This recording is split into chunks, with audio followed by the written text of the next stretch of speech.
Bana Othman Juma, bila shaka uko vizuri kabisa, lakini kwenye usajili sasa hivi tuko kwenye dirisha kubwa la usajili, na mara nyingi tunatazamia sana kwenye usajili, baada ya usajili hivi vilabu vyetu vikubwa Simba na Yanga vilete maingizo mapya ambayo yanafanya vizuri sokoni.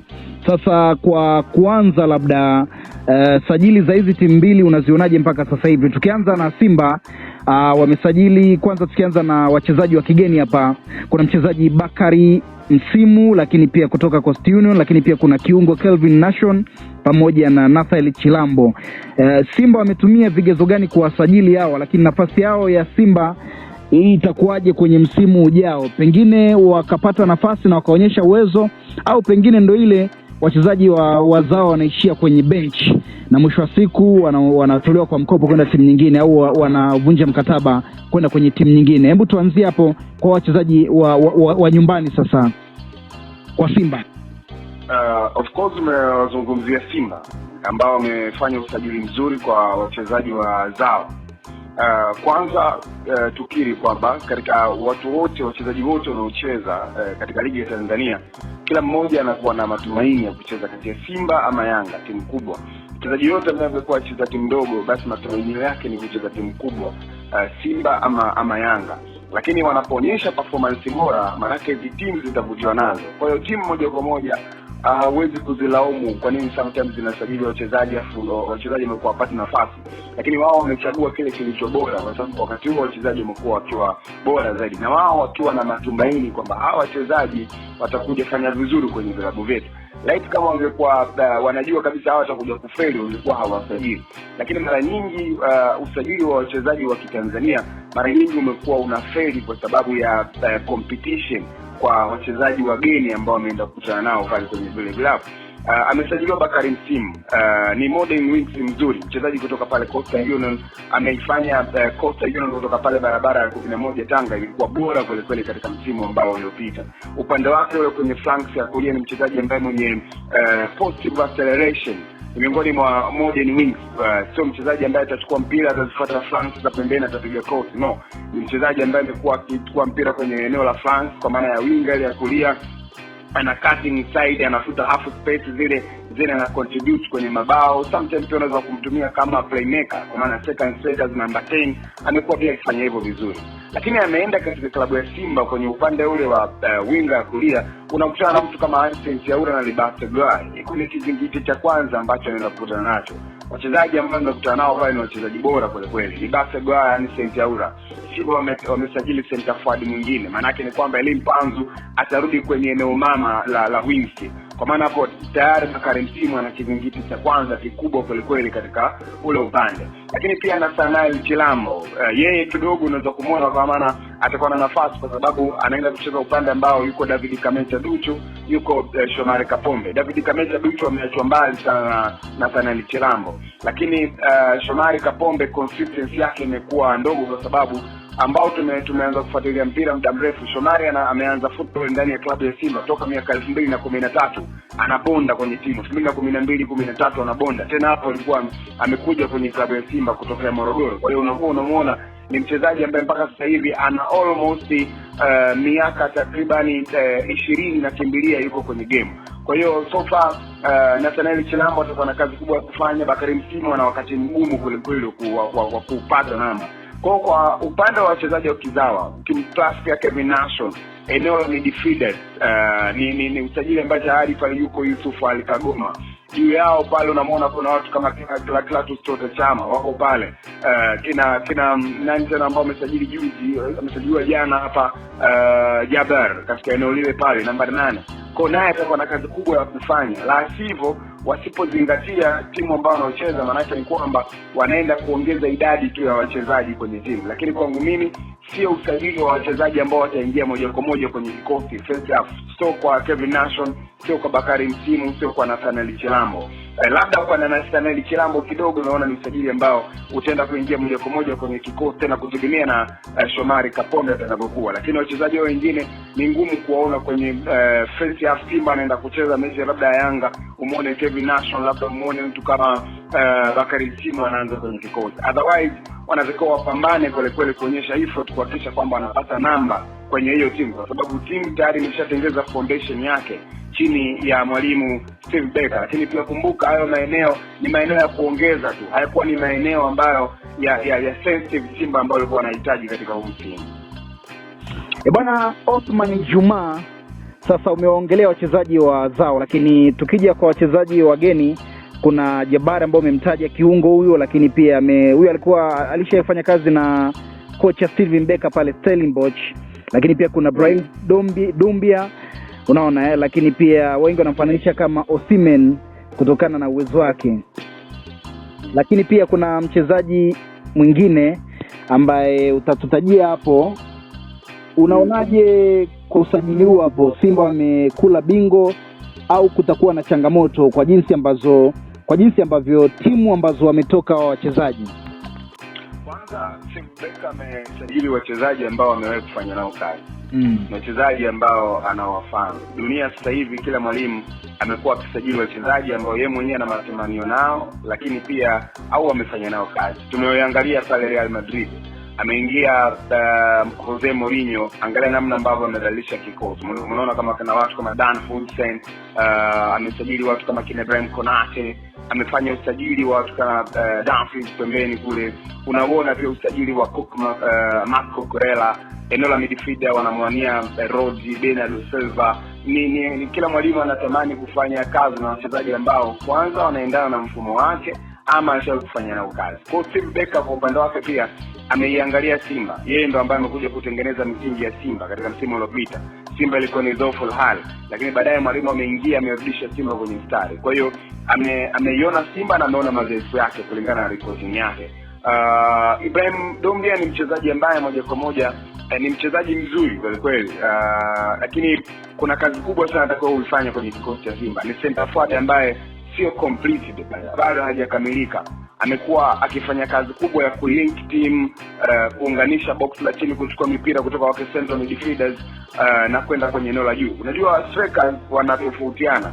Striker ambaye mara nyingi amekuwa akicheza zaidi katika eneo la box close amekuwa ni stand forward. Maana yake ni kwamba ni mchezaji ambaye amekuwa akisubiri mipira kutoka kwa namba 8, kutoka kwa namba 10. Kwa mfano timu ikiwa inashambulia kwenye phase ya 2, 3, 4, 1, maana yake kwamba huyu mchezaji atakuwa na advantage kubwa, kwa sababu kwenye attacking tayari eneo la kati watu wameshatanua mabega kwenye flank, then yeye anasimama pale nyuma akisubiri huduma ya wachezaji wawili wa nyuma. So manake ni center forward ambao mara nyingi wamekuwa wakipita kwenye mabega ya timu pinzani. Lakini ukimwangalia Ibrahim Dumbia ni miongoni mwa wachezaji ambao hawapendi kucheza katika karibu na close na ule mstari wa kwanza wa timu pinzani. Wanapenda kucheza nyuma zaidi kwenye mstari wa kati. Kwa maana yake kwamba atasubiri mipira kutoka kwa wings ikipigwa vipas, kwa sababu mara nyingi utamkuta kwenye mikimbio akiwa anatokea kwenye eneo la center midfield. Sio center forward ambaye anapenda kutembea kwenye ile half space. Ni miongoni mwa wachezaji ambao wenye rana nzuri kweli, wana mikimbio lakini bado humuoni akiwa ananusa hatari kwa ukaribu kwenye eneo lile la mstari wa kwanza. Nimemwahi kumwangalia kwenye mechi mbalimbali huko alipokuwepo, lakini pia juzi niliimprove kuangalia kwa kitu kwa kawaida. Kwa hiyo anapaswa kubadilisha demu yake kwenye kuconvert nafasi. Anapopata nafasi anapaswa kuwa ni converter nzuri, kwa sababu Simba inahitaji watu ambao wanaweza kuconvert hizo nafasi. Kwa Ibrahim Dumbia atakuwa na kazi kubwa ya kufanya kwenye eneo lile la center forward. Simba toka kuondoka wakina Medi, John Rafael Boko, bado amekosa mtu pekee wa kusimama pale na kuwapa namba nzuri double digit katika msimu kwa ujumla kwa center forward. Waliofanya hivyo ni viungo kina Jean Charles Ahoua, lakini center forward imekuwa ni shida. Kwa Ibrahim Dumbia ana huduma nzuri kwa wachezaji wa nyuma kina Chama, kina Anse Taura, kina Libase, kwa hiyo anapaswa kuimarisha hiyo kitu. Lakini ukirudi kwa Jabir, sina shaka naye miongoni mwa midfielders ambao ni watamu kweli kwenye kulink up play nzuri. Unajua mwalimu wa Simba Steve Barker ni muumini wa 4-2-3-1, kwa maana ya double pivot wawili, holding wawili, then mstari wa juu unakuwa mstari wa kati unakuwa na wachezaji watatu. Kwenye wale wachezaji watatu unampata playmaker ambaye mara nyingi ndio amekuwa akichezesha timu kwenye maeneo ya pembeni. Unamkuta Jabiri ambaye mwalimu amefanya usajili naye. Kwa ni miongoni mwa wachezaji ambao wataenda kumsaidia vizuri pia timu kuelekea kwenye msimu unaofuata. Lakini Kaleso Magala sina shaka naye. Ni modern wings.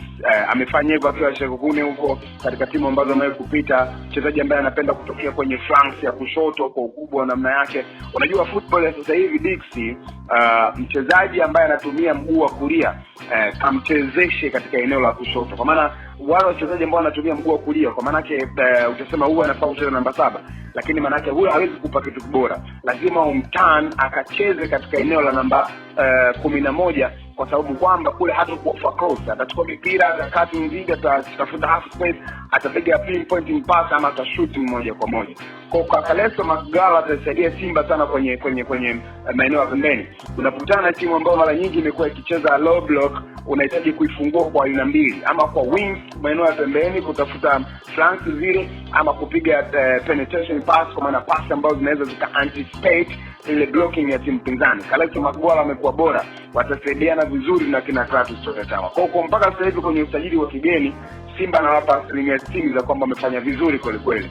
So 40 zitabaki sasa kwenye pitch kwamba wataofa nini Simba. Lakini mpaka sasa hivi kwenye makaratasi wamefanya sajili ambazo ziko vizuri. So tusubiri kuona kwenye pitch kile ambacho walichotegemea nacho. Je, watakitoa kwenye timu au kitakuwa tofauti na watu walivyotarajia?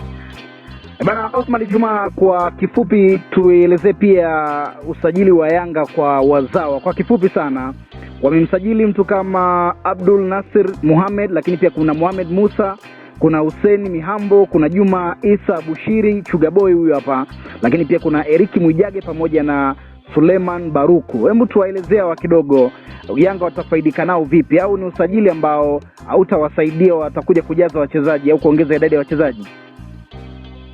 Wa kizawa kwa upande wa Yanga ni usajili ambao ameenda kuongeza wachezaji. Sioni hata mchezaji mmoja pale ambaye anaenda kuingia kwenye first half ya Yanga moja kwa moja. Labda kwa Mohamed Musa, yule center forward ambaye ametoka Mashujaa, lakini sio kwa Isa Abushiri, kwa maana ya Chuga Boy, sio kwa Gamal, sababu huo upande wa Isa Abushiri ndio upande ambao amesajiliwa yule Albert ambaye ndio MVP kutoka kule Zambia akiwa na magoli 19. Ama ukimpeleka kwenye upande wa kulia ndio upande ambao yuko yule Hassan ambaye ametoka Komoro, ubora wake umekuwa mkubwa kweli toka huko alipo. Kwa hiyo hata ukiangalia wakina Eric Mwijage, wings ndio hizo. Ukimwangalia yule Mihano pale mbele ana Cheikh Toure, lakini pia yuko Depu, bado utaona ni nafasi ngumu wa kucheza. Labda kwa huyu Mohamed Musa, kwa sababu eneo la center forward eneo la center defender anaenda kupigana na Bakari Nono Mnyeto, wakati kipindi hiki Dickson Diop yuko katika nanilia atarudi mwezi wa 12 kwenye timu. Kwa hiyo bado ni wachezaji ambao wanaenda kuongeza idadi ya wachezaji katika kikosi cha Yanga. Watapata nafasi, lakini sioni wakiwa tegemezi kama first half. Wana kazi kubwa sana kuweza kuapprove kocha wa Yanga kwa maana ya Mankoba Mwiti kuhakikisha kwamba wachezaji wale wanapata nafasi ya kuendelea kucheza kwenye kikosi cha Yanga. Bana, kwa wachezaji wa kigeni kuna Albert Kangwanda, huyu ni winga wa kushoto na mshambuliaji wa timu ya taifa ya Zambia pale, lakini pia kuna Hussein Zakwan, lakini pia kuna mchezaji mwingine ambaye anaitwa Sheikh Ibrahim Toure, unaona au ni wachezaji wa kigeni. Nafasi yao kwenye timu ya Yanga unaiona wapi, kwa sababu Yanga imekuwa bora misimu kadhaa hapo nyuma? Ni kuhakikishia kwamba ni first 11 material, wachezaji ambao moja kwa moja wanaenda kuingia kwenye kikosi cha Yanga. Sio kwa Hussein Zakwan, sio kwa Albert Changwan, sio kwa Cheikh Toure, kwa maana ni wachezaji ambao kwanza Cheikh Toure amecheza katika first division, ligi daraja la kwanza la Saudi Arabia, amehusika kwenye mabao 24. Albert amehusika kwenye mabao 26. Cheikh Zakwan amekuwa mchezaji bora kweli modern wings kwenye maeneo ya kulia kwenye timu ambazo amekuwa akicheza. Kwa hiyo wachezaji wote hao wanaenda kuwa kwenye first 11 ya Africans, na so far kwenye timu zao zote wamekuwa wameperform. Kwa hiyo katika mstari wa juu manake pale Yanga watacheza na Cheikh Toure, kushoto na kulia wana Hussein Zakwan pamoja na Albert, then nyuma wanakuwa na Alan Okello. Kwenye eneo la midfielders namba 8 na namba 6 ni hapo watakaposajili, kama ni watapata usajili wa Mohamed Zagran ama juu yake atacheza Mudathir ama Duke Abweze, is okay. Wakati fullback una Yao Kwasi una Zimbwe, Kwa hiyo hao wachezaji wote nakuhakikishieni kwamba wanaenda kuingia kwenye kikosi cha kwanza, kwa sababu ni wachezaji ambao moja kwa moja sio kubahatisha, walikuwa bora kwenye vilabu walivyotoka, na kama pia watakuja na matamanio yale na mategemeo yale, maana tegemea kwa Yanga wakiwa wamefanya usajili bora kuelekea kwenye msimu unaofuata. Kwa kumaliza, Othman Juma, Simba wamesajili, Yanga wamesajili, lakini pia bado dirisha halijafungwa, labda tutegemee pia kuna wachezaji wengine watatambulishwa. Ukiangalia mpaka sasa hivi kwa vikosi ambavyo vilivyo, unaona kuna ule ushindani wa 50-50 au kuna timu ambayo kwenye msimu unaokuja itamzidi mwenzake kinguvu, lakini pia kiuwezo pamoja na kimbinu na kiushindani? Usajili ni gambling, usajili ni kamari. Unaweza kuwa umefanya usajili mzuri, wachezaji huko walipotoka walifanya vizuri, lakini kwako wasije wakafanya poa. Uenda umefanya usajili wachezaji wabaya huko, lakini kwako hoja wakafanya vizuri. Kwa usajili ni gambling. Unaweza umetegemea makubwa, lakini ukaja ukapata vitu kidogo. Kwa hiyo nadhani mpaka wachezaji pale tutakapoziona hizi timu zikiwa ziko uwanjani. Mwaka jana Yanga walisajili kundi kubwa la wachezaji, lakini kilichotokea wewe mwenyewe unajua, wachezaji wote walikuwa ni nothing wale. Kwa tutegemee tuone mechi ama ligi itakapoanza nini ambacho kitakuja kufanyika. Lakini ninachokiona mpaka sasa hivi kwenye sajili ambazo wamezisajili, bado timu zote hazijakidhi yale matakwa ya zile timu, kwa sababu nikiwatazama Simba bado wana kazi kubwa sana kutafuta namba 8 kwenye timu yao. Bado kwenye sajili ambazo zimeziona sioni yule kiwa namba 8 tactic kweli ambaye anaenda kuinufaisha timu kwenye eneo la namba 8, bado simuoni. Lakini pia nikiwaangalia Simba pia kwenye eneo la namba 10, ukiachana na Clatous Chota Chama, bado pia sioni eneo lile kama kuna namba 10 wa kwenda kupigana na hizi timu kwenye mechi za kimataifa. Ndani watafanikiwa, ndani wataweza, lakini international namba 8 na namba 10 Simba bado sioni moja kwa moja ukimtoa Chama. Lakini kwa upande wa Yanga pia sioni namba 6. Yani mpaka sasa hivi bado anahitaji kutafuta namba 6. Bongo anaweza kufanya vizuri kwenye ligi ya ndani. International kuna kazi kubwa wao kuweza kufanya. Kwa upande wa Yanga bado anahitajika sana kutafuta namba 6 na kwa upande wao. Kwa mpaka sasa hivi bado timu zote hazijakidhi moja kwa moja yale matakwa ya kiufundi kwenye hizo timu. Lakini pia kuhusiana sasa na nini ambacho kitatokea kwenye msimu uliopita, nadhani msimu unaokuja, nadhani mpaka pale tutakapoona ligi imeanza ndio tutaanza kushuhudia sasa, je, nani amefanya usajili mzuri, nani ambaye ameenda kuongeza wachezaji kwenye timu yao. So far unaona watu kama Azam wamesajili wachezaji wengi kweli, ni kama vile wameanza upya kwenye timu yao, ni kama vile dirisha la usajili lilitafuta kweli. Lakini pia tutasubiri kuona nao wachezaji wao watakuja kudeliver nini, licha kwamba mwalimu Florai Benge naye ndo anaanza project zake kwenye timu. Kwa mpaka sasa hivi bado kila timu naipa 0.00 tu mpaka pale ambapo tutakaposhuhudia sasa mpira umeanza, kwa sababu mpira sio prediction, sio unabii, ni kitu ambacho tuangalie football inavyochezwa na tuweza kuzungumzia usajili bora, lakini kumbe ukaja ukapongonga hapa na kila kitu kikawa kiko ovyo kweli. So I think next season tutaangalia, inshallah tutaona je, ni nani kasajili ama nani ambaye alikuwa anatembea ama nani alikuwa anapiga kampeni za uchaguzi. Bwana Othman Juma, nikushukuru sana. Asante sana Dix. Sawa. Mimi naitwa Dix. Hii imeandaliwa na Moscow. Usisahau kusubscribe lakini kubonyeza alama ya kengele ili kupata update zaidi pale ambapo tunakuwekea hapa Trust Media. Nenda pale YouTube search Trust Media TZ. Naitwa Dix.